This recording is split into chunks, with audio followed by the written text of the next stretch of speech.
Hello, hai. Agak lama sebenarnya saya tak update YouTube saya. Bukan sebab saya dah lupa YouTube ni, tapi sebab saya terlampau busy last year. So, InsyaAllah tahun ni adalah tahun yang special buat saya, kerana tahun ini dan dalam beberapa bulan lagi saya akan celebrate 10 tahun saya bekerja tanpa gaji, atau anda boleh cakap lah working without payslip.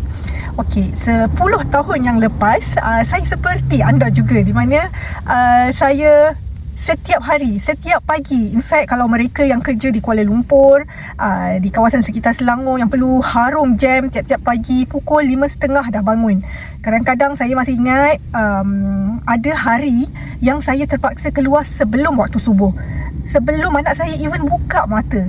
Saya dah terpaksa keluar mencari rezeki. Nak tak nak, walaupun sebagai seorang ibu hati sangat berat untuk keluar rumah, tapi itulah pengorbanan yang perlu saya buat pada waktu itu untuk mencari sesuap nasi seperti anda semua. Jadi setelah 10 tahun ni perjalanan saya bekerja sendiri, bukanlah bekerja tanpa gaji, totally tanpa gaji, tidak. Maksud saya adalah bekerja tanpa payslip. Seperti sebelum ni, setiap bulan saya akan dapat constant payslip seperti anda semua yang bekerja makan gaji.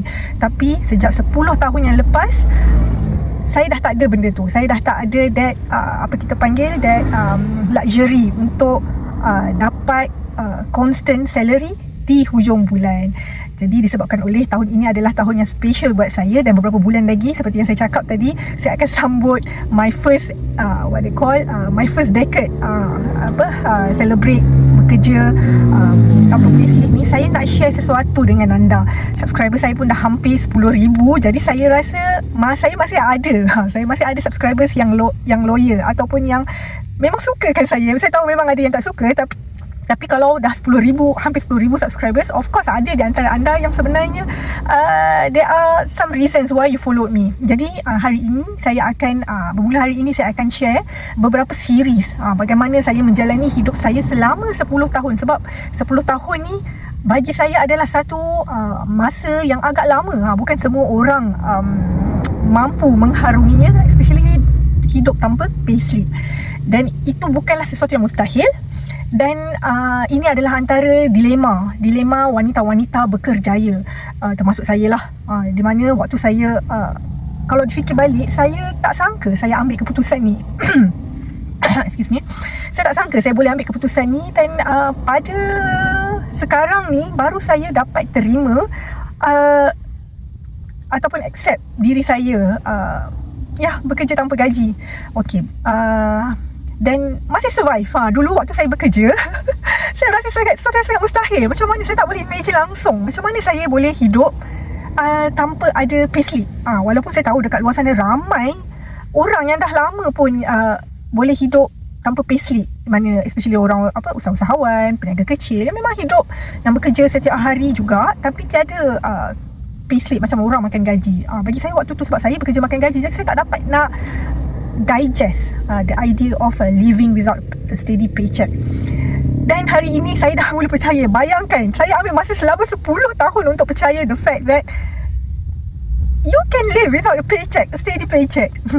Okay, jadi siri-siri yang seterusnya saya akan ambil kesempatan ni untuk share dengan anda bagaimana saya harungi this journey, dan mungkin boleh menjadi pencetus idea kepada anda yang mungkin sedang berfikir-fikir ataupun sedang berkira-kira sama ada untuk meneruskan pekerjaan ataupun mencari bekerja sendiri. Jadi mungkin ini akan memberi sedikit idea kepada anda. Saya punya objektif bukanlah untuk menggalakkan anda, tapi cuma share tentang the real experience yang saya dah lalui selama 10 tahun ini. Sebab saya yakin bukan semua orang pernah melaluinya. Of course there are a lot of people, but some of them they not share. Some of them they share their stories. So I'm one of them. Sebab setiap orang dia punya stories tu berbeza-beza. Jadi mungkin anda sebelum pernah dengar daripada orang lain cerita yang hampir lebih kurang sama.